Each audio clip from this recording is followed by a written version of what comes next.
High high, এগুলা দেখি সব আনারসের চামড়া। এগুলা কেমনে হইলো মা? ওই কবিরাজ জলদি করে রাখো, আমার মার এগুলা কি হইছে, নাইলে কিন্তু আমি এই গ্রাম লন্ড বন্ড করে এলাম। সর্বনাশ, এগুলা তো আনারস ডাইনির কাম। আনারস ডাইনি জলদি ধরে আনো রে। আনাস ডাইনি, আমি আইতাছি। তোরে আজকে দেখা ছাড়মু, সাহস থাকলে ধরা দে।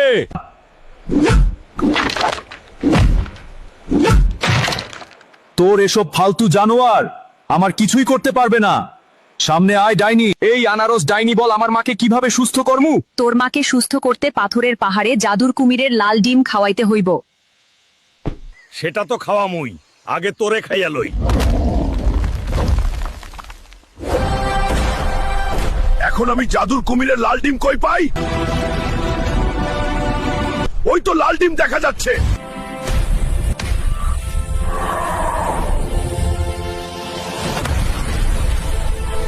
প্লিজ গাইস, এখনই আমাকে লাইক আর সাবস্ক্রাইব করো। এর শক্তিতে কুমিরের ডিম নিয়ে মাকে বাঁচাতে পারবো। গাইস জলদি লাইক আর সাবস্ক্রাইব করে দাও, যেন আমি পরের পর্বে জিতে যেতে পারি, কুমিরটাকে হারিয়ে দিতে পারি।